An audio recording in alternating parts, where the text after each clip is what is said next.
DSC preparation కి మిగిలిన తక్కువ సమయాన్ని డిఎస్సి 2024 యాప్ లేదా DSC2024.com తో జాబ్ ని సాధించండి. Welcome to Suman TV.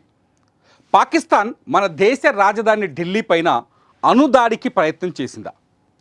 ఎప్పుడైతే పహల్గామ్ దాడి తర్వాత భారత ప్రభుత్వం ఆపరేషన్ సింధూర్ని మొదలుపెట్టిందో, ఆపరేషన్ సింధూర్ ఇంకా ముగిసిపోలేదు.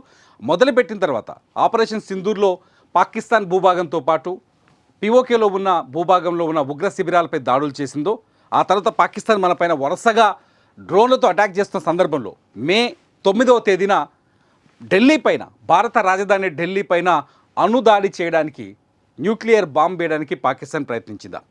అంటే కొన్ని అనుమానాలు కలుగుతున్నాయని చెప్తున్నారు మాజీ సైనికాధికారి బక్షి గారు. ఈయన చాలా పవర్ఫుల్, ఈయన మిలిటరీలో ఈ మిలిటరీకి చీఫ్గా పనిచేశారు. భారత కార్గిల్ యుద్ధం సమయంలో ఈయన పనిచేశారు. బక్షి అనుమానాలు ఆయన చాలా స్పష్టంగా ఒక టీవీ ఇంటర్వ్యూలో చెప్తూ, నాకు ఒక అనుమానంగా ఉంది, ఎందుకంటే ఫతా-2 అనే మిసైల్ పాకిస్తాన్ 2020లో డెవలప్ చేసింది, ప్రపంచానికి చూపించింది 2020 డిసెంబర్లో.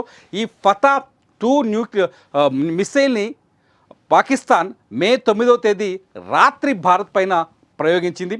ఇది హర్యానాలోని సిర్సాలో భారత ఎయిర్ డిఫెన్స్ వ్యవస్థ ఈ క్షిపణిని అడ్డుకుంది. హర్యానాలోని సిర్సాలో పొలాల్లో నేలకూలింది. ఒకసారి ఆ వీడియోలు చూద్దాం, ఒకసారి చూపిస్తా వీడియోస్. ఒకసారి చూడండి, ఇదే ఫతా-2 పాకిస్తాన్ దగ్గర ఉన్న ఒక బ్యాలిస్టిక్ మిసైల్. ఇది ఫతా-2. దీని రేంజ్ వచ్చేసి దాదాపు 250 కిలోమీటర్ల నుంచి 450 కిలోమీటర్ల వరకు ఉంటుంది. ఇది మన హర్యానా సిర్సాలో మొన్న మే 9వ తేదీన మే 9th రోజు ఇది సిర్సాలో దొరికింది, కూలిపోయింది. మన Indian anti air defence system దీన్ని చాలా ఈజీగా నేలకూర్చేసింది. అట్ ది సేమ్ దీని రేంజ్ వచ్చేసి 250 km నుంచి 450 కిలోమీటర్ల వరకు ఉంటుందట ఇది. సో దీన్ని ఢిల్లీ రాజధాని మీద, మన దేశ రాజధాని ఢిల్లీ పైన ప్రయోగించడానికి పాకిస్తాన్ ట్రై చేసింది. ఈ మిసైల్ని మన S-400 చాలా ధీటుగా కొట్టి నేలపడేసింది. అయితే ఈ మిసైల్ ప్రయోగం వెనుక పాకిస్తాన్ కుట్ర ఏంటి అంటే, ఢిల్లీ పైన అణుబాంబు దాడి చేయాలి, అణుబాంబుతో ఢిల్లీని నాశనం చేయాలని ఒక కుట్ర చేసినట్టుగా కొన్ని పరిశోధనలు ఇప్పుడు బయటపెడుతున్నాయి. ఎందుకంటే ఎప్పుడైతే పాకిస్తాన్లో ఇండియన్ ఆర్మీ మే 7వ తేదీన ఈ ఆపరేషన్ సింధూర్ తర్వాత పాకిస్తాన్ సర్వనాశనం చేసింది. ఆ తర్వాత వలసపెట్టి పాకిస్తాన్లోని 11 నగరాల్లో 9 నగరాల్లో 11 ప్రాంతాల్లో పాకిస్తాన్కి సంబంధించిన ఎయిర్ బేస్లన్నింటినీ లేపేసింది. ఆ విషయాన్ని మన ఇండియన్ ఆర్మీ కూడా మనం చాలా స్పష్టంగా ప్రకటించేసింది. ఇదే సమయంలో ఏదైతే కిరాణా హిల్స్ ఉన్నాయో పాకిస్తాన్లో, ఆ కిరాణా హిల్స్లో ఉన్న ఈ అణుబాంబుల స్థావరాలపైన కూడా ఇండియన్ ఎయిర్ ఫోర్స్ దాడి చేసింది. రావల్పిండిలో కూడా ఇలా అణుబాంబు స్థావరాలపైన ఇండియన్ ఎయిర్ ఫోర్స్ దాడి చేసింది. మొత్తానికి ఎప్పుడైతే ఇండియన్ ఎయిర్ ఫోర్స్ పాకిస్తాన్ అణ్వాయుధాలను టార్గెట్ చేస్తుందో, అప్పుడే అమెరికా పరిగెత్తుకుంటూ వచ్చి భారత్ని బతిలాడి సీజ్ ఫైర్కి ప్రయత్నించినట్టుగా కొంత చర్చ జరుగుతోంది. ఇదంతా జేడీ వాన్స్ ఎందుకు మోదీకి ఫోన్ చేశారు అనే ప్రశ్నలకి ఇవన్నీ సమాధానాలకి ఇప్పుడు తెలుస్తున్నాయి. మొత్తానికి పాకిస్తాన్ చేసిన కుట్ర ఏ స్థాయిలో ఉందో మనం ఇక్కడ అర్థం చేసుకోవచ్చు. పాకిస్తాన్ ఢిల్లీని ఇప్పుడు కాదు ఎప్పుడైనా టార్గెట్ చేసే అవకాశం ఉండొచ్చు అనే ఒక ఆందోళన ఇక్కడ కనిపిస్తుంది. మొత్తానికి ఆ రోజు గనక మన యాంటీ డిఫెన్స్ వ్యవస్థ బలంగా లేకపోయి ఉంటే ఖచ్చితంగా ఫతా-2 ఢిల్లీ పైన పడేదే.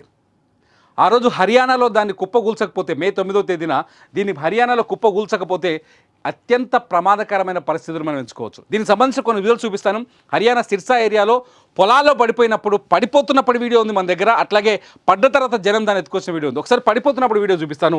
ఇది రాత్రిపూట జరిగిన ప్రయోగం, ఒకసారి చూడొచ్చు మీరు. ఆ రోజు ఫతా ఇండియా పైకి దూసుకొస్తున్న సమయంలో కొందరు వ్యక్తులు మొబైల్లో రికార్డ్ చేశారు. చాలా స్పష్టంగా మీకు కొన్ని మార్క్స్ చూపిస్తాను నేను. ఒకసారి ఇక్కడ చూడండి విజువల్లో. ఇది ఫతా-2 మిసైల్. దీన్ని మన ఇండియన్ యాంటీ మిసైల్ అటాక్స్, ఇది S-400 అనమాట. ఫతా ఎప్పుడైతే ఇండియా పైకి వస్తుందో, హర్యానాలోని సిర్సాలో జరిగిన నైట్, ఆ రోజు 9వ తేదీ నైటు హర్యానాలోని సిర్సాలో జరిగిన ఈవెంట్, ఇది మొబైల్లో రికార్డ్ చేశారు అక్కడ ప్రజలు. ఎప్పుడైతే ఫతా దూసుకొస్తుందో అప్పుడే భారతదేశానికి రక్షణ కవచంగా ఉన్న S-400 వెళ్ళి ఫతాని నేలగొలుస్తుంది. ఒకసారి ప్లే చేసి చూస్తాను, మీరు కూడా చూడొచ్చు ఈ వీడియోలో. ఒకసారి చూడండి. అది నేల కూల్చేస్తుంది. చూడండి, వెళ్ళిపోయి అటాక్ చేసేసింది, కథం. అది అక్కడే కుప్పకూలిపోయింది. అది వచ్చి కింద పడిపోయింది. చూడండి మిస్సైల్ అక్కడ డిఫ్యూజ్ చేసేసి కుప్పకూల్చేసింది. కుప్పకూల్చిన తర్వాత అది పంట పొలాల్లో దొరికింది. పంట పొలాల్లో దొరికిన మిస్సైల్ని అక్కడున్న గ్రామాల ప్రజలు దాన్ని అందరూ మూకుమ్మడిగా గుంపుగా పట్టుకొని ఊర్లోకి తీసుకెళ్లారు. ఆ వీడియో కూడా ఉంది, ఇప్పుడు ఒకసారి చూద్దాం. చూడండి, ఆ వీడియో ఒక ప్లే అవుతుంది ఆటోమేటిక్గా. ఇక ఆ పతా కూలిపోయిన తర్వాత దాన్ని ఎట్లా తీసుకెళ్తున్నారు చూడండి, ఎత్తుకొని తీసుకెళ్ళిపోతున్నారు. ఈ మిస్సైలే మనకు మన ఢిల్లీని, భారత రాజధాని ఢిల్లీని టార్గెట్ చేసేందుకు పాకిస్తాన్ వాడింది. పాకిస్తాన్ చేయని కుట్రంట లేదు. ఇక్కడ ఒక విషయాన్ని అర్థం చేసుకోవాలి మనం, ఏంటంటే పాకిస్తాన్ ఎప్పుడైతే ఆపరేషన్ సింధూర్ చేసిందో, ఆపరేషన్ సింధూర్ తర్వాత పాకిస్తాన్ ఎయిర్ బేస్ల పైన దాడి జరిగిందో, ఇప్పుడు దాడి జరగలేదని చెప్తోంది, దొంగ నాటకాలు ఆడుతోంది, విజయోత్సవ ర్యాలీలు చేసుకుంటుంది. కానీ దాడి చేసిందో అప్పుడు పాకిస్తాన్ ఎట్లయినా భారత్ని గట్టిగా కొట్టాలని ప్రయత్నించింది. ఫతా లాంటి మిస్సైల్స్ని వాడిన తర్వాత కూడా చేతగాక అంతా సర్వనాశనం అయిపోయిన తర్వాత ఆఖరికి అక్కడ ఇప్పుడు అణు రియాక్టర్ దారుణంగా రేడియేషన్ పెరిగిపోయిందంట. ఈజిప్ట్ నుంచి బోరాన్ని తీసుకొచ్చి పోస్తున్నారట. ఎప్పుడైతే అణు రేడియేషన్ ఎక్కువ ఉంటుందో దానిపైన బోరాన్ పోస్తుంది. బోరాన్ అణు రేడియేషన్ని క్యాప్చర్ చేసి లాగేస్తుందట. ఈజిప్ట్ నుంచి ఏదో విమానం వచ్చిందని చెప్పేసి ఇవాళ కూడా వార్తలు వస్తున్నాయి. మొన్న అమెరికా కూడా B-350 అనే విమానాన్ని పట్టుకొని వచ్చి మొత్తం ఆ ఏరియానంతా పరిశోధన చేసిందట. గతంలో ఫుకుషిమా జపాన్లో భూకంపం వచ్చి అక్కడ అణు విద్యుత్ కేంద్రాలు పేలిపోయినాయి కదా, అప్పుడు ఈ ఫుకుషిమా ఏరియాలో కూడా ఈ B-350 వెళ్ళి కొంత సర్వే చేసింది. సేమ్ ఇప్పుడు పాకిస్తాన్లో కూడా కిరాణా పర్వతాల్లో ఈ అమెరికాకి సంబంధించిన B-50 విమానం వెళ్ళి సర్వే చేసింది. అక్కడ రియాక్టర్లు, అక్కడ రేడియేషన్ పెరిగింది, అక్కడ బ్లాస్ట్ అయితే జరిగిందని ఒక క్లారిటీకి వచ్చినట్టు తెలుస్తుంది అమెరికా కూడా.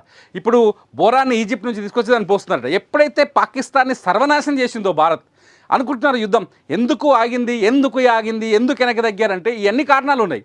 పాకిస్తాన్ ఎప్పుడైతే దెబ్బతిన్నదో గట్టిగా, అప్పుడే ప్రపంచంలో ఉన్న మిగతా దేశాలని బతిలాడుకుంది, దయచేసి భారత్ని మా పైన దాడి చేయొద్దని.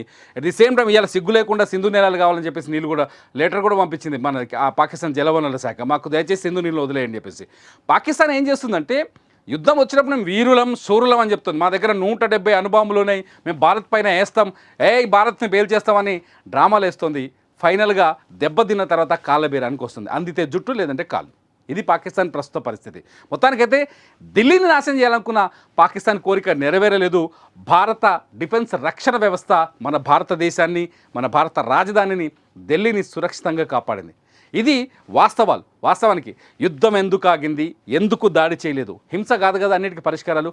పాకిస్తాన్ ఆల్రెడీ ఓడిపోయింది, కొత్తగా యుద్ధం చేసి ఓడిపోవాల్సిన అవసరం లేదు. అందుకే ఇవాళ పాకిస్తాన్ మిత్రదేశాలు చైనా కావచ్చు, లేకపోతే టర్కీ కావచ్చు, లేకపోతే ఇరాక్ కావచ్చు, ఇటువంటి దేశాలన్నీ పాకిస్తాన్కి మేము మద్దతు ఇస్తామని చెప్తుంది. ఎందుకంటే దెబ్బ తిన్నది ఆల్రెడీ పాకిస్తాన్, ఇప్పుడు ప్రపంచం మీద పడ్డది పాకిస్తాన్కి నిజంగా భారత్తో యుద్ధం చేసే శక్తి సామర్థ్యాలు ఉన్నాయా?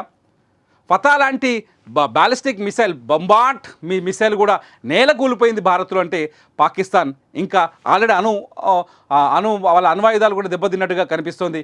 ఈ అన్నిటి పరిస్థితుల్లో పాకిస్తాన్ భారత్ని ఎదుర్కోగలదా? పాకిస్తాన్ని భారత్ ఎదుర్కోవడానికి ఇంకా ఎటువంటి కుట్రలు చేసే అవకాశం ఉంది? మీ ఆలోచనల్ని ఈ వీడియో కింద కామెంట్ రూపంలో రాయండి. చూస్తూనే ఉండండి సుమన్ టీవీ.